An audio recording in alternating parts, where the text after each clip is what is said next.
Hello, everybody. It's the Lit Optimist, I believe. I'm talking about Mortal Kombat versus DC Universe Beginnings.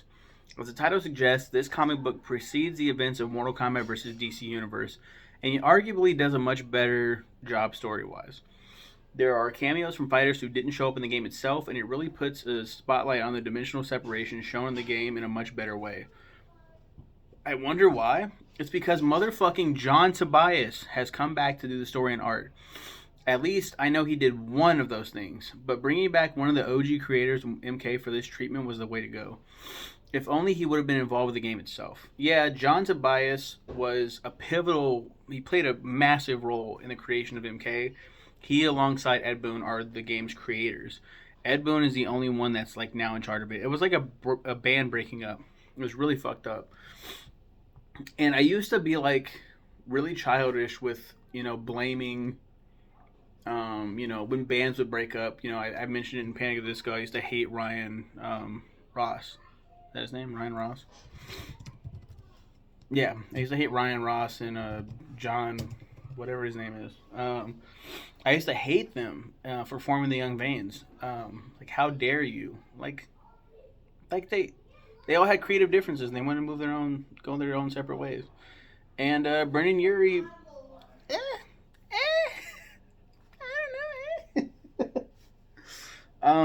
fucking, but John Tobias, co-creator of Mortal Kombat. I used to be mad at him leaving. Um, he was responsible for the design of the entire character roster from the early games of the series through Mortal Kombat 4. This includes the series' most popular characters, including Kano, Katana, Liu Kang, Raiden, Johnny Cage, Scorpion, Sub-Zero, Sonya Blade, and Goro. Noob Saibot was named after Tobias's and Boone's reverse surname, so Noob Saibot, Boone Tobias. This is also elaborated in their Twitter handles, the real Saibot and Noobed, Ed Boone backwards. Tobias, along with other prominent Midway staff members, including Dave Michich and Josh Sui, left Midway in 1999 and formed Studio Gigante. Why can I not say that? Gigante. Studio Gigante. I don't fucking know. Why am I butchering that? In 2000. Tao Fang Fist of the Lotus, published by Microsoft Game Studios in 2003, was the first game Studio Gigante created, followed by WWE WrestleMania 21 in 2005. I think that one is the one. WWE WrestleMania 21 is the one where you get fired and you have to come back and like kill people. You're throwing people off of roofs and shit. Studio Gigante ceased operations in 2005, and Tobias worked as a consultant in the games industry until September 2012 when he joined social game studio Zynga. Is that still doing shit? Is it still active? They got traded. They bought Zynga for $12.7 billion? That is way more than it's worth. Way fucking more. So many controversies, too. I'm so mad that they fucking got rid of OMG Pop. I'm still mad about that shit. We'll talk about that if we haven't already.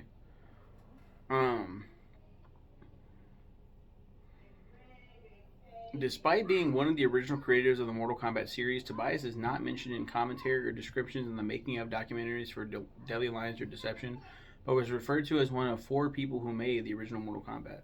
However, he can be seen in the commentaries for Mortal Kombat 3 and the collection Midway Arcade Treasures 2.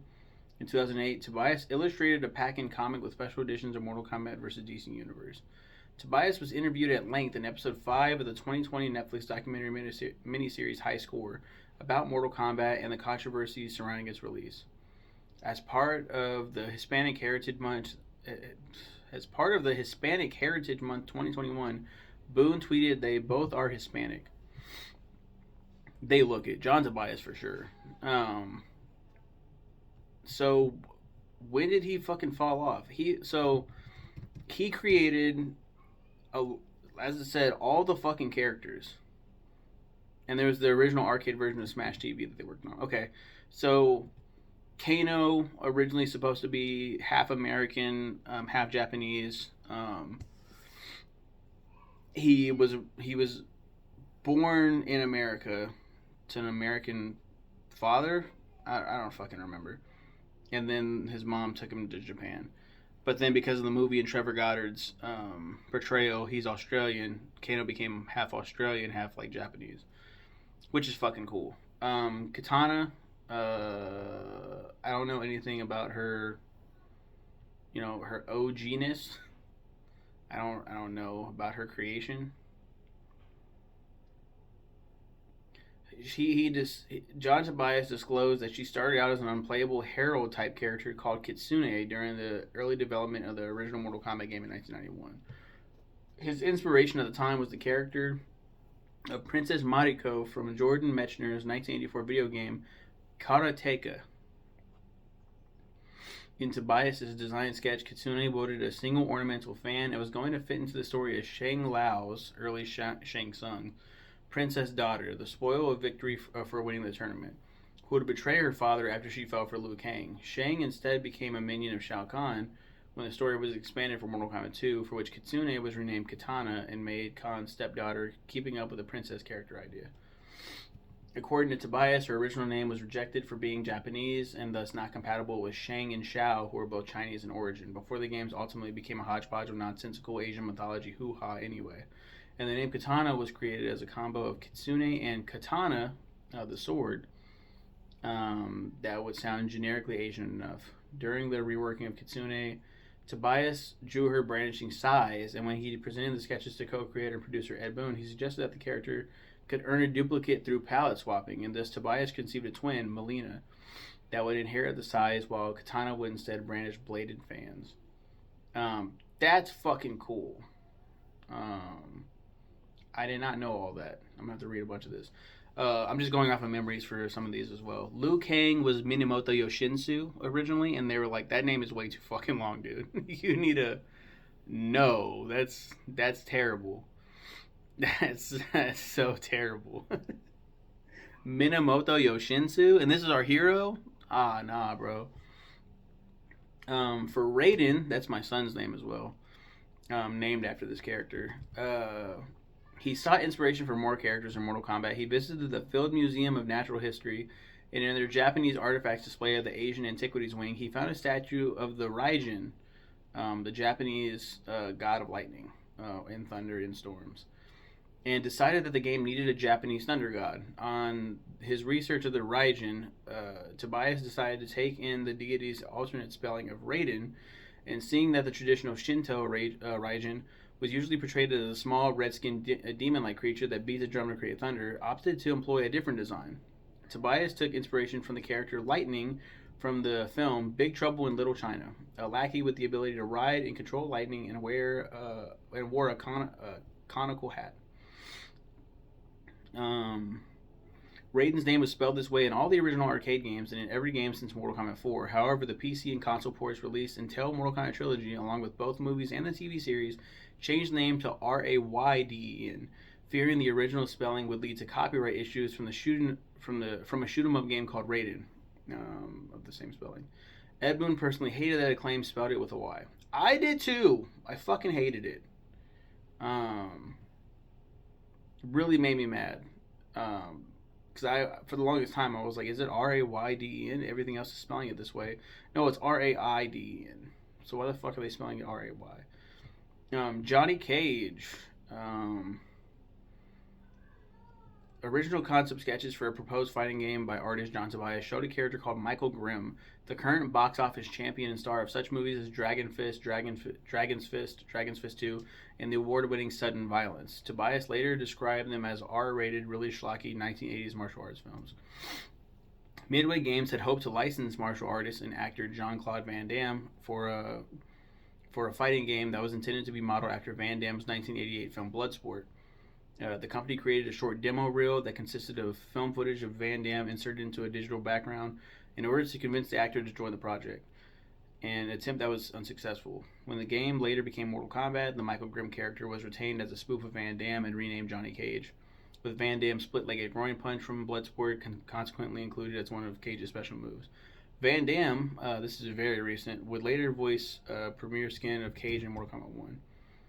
Cage's real name, John Carlton, was taken from Midway artist and programmer John Carlton, who worked on the NBA Jam arcade game series. Cage was the first character created for Mortal Kombat, and the test prototype of the original game had just 2 Cage characters fighting each other. In a 1955 interview with Electronic Gaming Monthly, Tobias said that Cage's fatality finishing move of punching off his opponent's head was the final one created for the game, before which he was going to simply throw his opponent across the screen. The head punch that's why everything's like the classic. There's like brutalities now in the newer games that there's so many of, and everybody has the classic, which you just uppercut their heads off in different ways. Sometimes the fan goes up and the head flies off, but it's still basically the uppercut. I think Scorpion was always Scorpion, wasn't he? A Hunter and the Hunted. A lot of attention went into the economics of it, and so we knew that if we could take a character and change their color and use basically the same memory to create 2 characters, we'd save a lot of money and we'd have 2 characters. Scorpion was given a yellow palette because the developers decided to symbolize fire in contrast to Sub-Zero's ice blue. Their similar appearance but opposite nature prompted the story behind them being these opposing Ninja Clan type characters.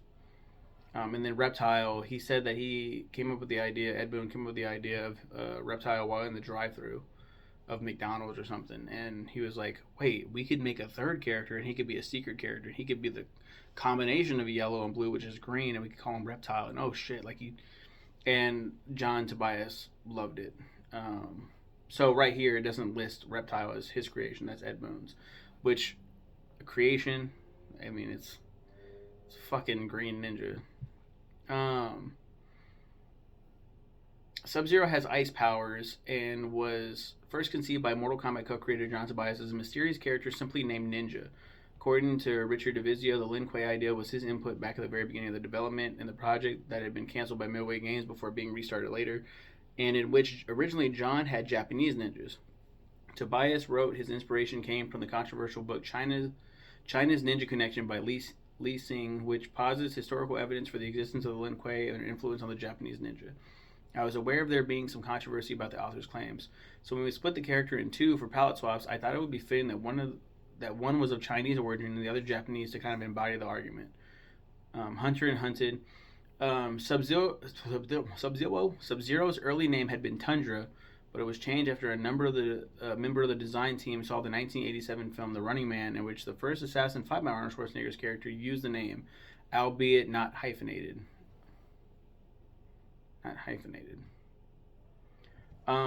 That's why I changed it from Tundra. Sub-Zero's a much better name, and then they ended up using Tundra for the younger Sub-Zero's name, Kuai Liang, in MK9, which is a great retcon. I love that. Sonya Blade. There were originally no plans for Sonya's inclusion in Mortal Kombat, which was supposed to feature only 6 characters, and she was added only when the president of Williams gave the development team an additional 6 weeks, adding to its already 10 months of production, and told them to polish the game. At first, the additional character was actually Jax/Striker. It was going to be a character named Curtis Striker, and it was supposed to be Jax. It was Jax's design with metal hands and shit like that. And then they were like, we have too many men, we need a woman. They decided they needed a female fighter. Sonya was created and the story was applied to her instead. Sonya was named after Ed Boon's sister, Sonya, I believe. Sonya was named after one of the sisters of co-designer Ed Boon, as confirmed in Tanya's biography card. But Tanya was as well. Tanya is also that. Yeah, that's basically it for Sonya. There's a lot of other shit, but go back. Goro was originally not a 4-armed monster. He was a 2-armed humanoid character named Rakuro, a member of a race of demon warriors who would join the tournament to restore the pride and respect of his race. They drew design inspiration, Ed Boon and John Tobias, from stop-motion animation films of Ray Harryhausen, especially his depiction of Kali in The Golden Voyage of Sinbad. In redesigning Goro with 4 arms. He was originally named Gongoro before his final name was determined. It was constructed as a stop-motion clay figurine that eventually fell apart after excessive use and capturing its movements for the game. Same thing with Raiden's hat. His hat was just like totally fucked. So yeah, I've kind of gone off the rails talking about like the history of this stuff, but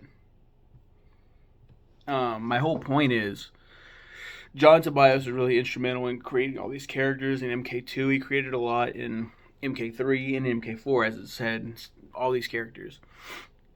He was very instrumental in the creation of. I think he helped out with mythologies, but special forces, which was a big one. This is why I originally called John Tobias an asshole. In interviews, he stated it's going to be a co-op game. You're going to be able to you can play as with two characters, but you can also just play like single player, and you can choose between Jax and Sonya. This was the truth, but like they were very early in development, and then he just fucking pieced out. Like he was like, I'm done. And so we got a way less like amazing MK Special Forces game. A lot of people hate it. I loved it. I want to get back to playing it eventually. I gotta find it. I gotta find a copy. But he fucking was like bye. It just fucking left. And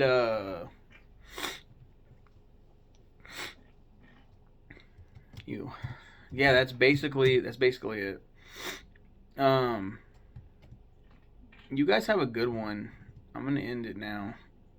Uh, Take care. Enjoy everything. I kind of just like lost my train of thought, so I'm just gonna end the video now. MK vs. DC Universe Beginnings is a wonderful comic that preceded a pretty terrible video game. Okay, bye everybody.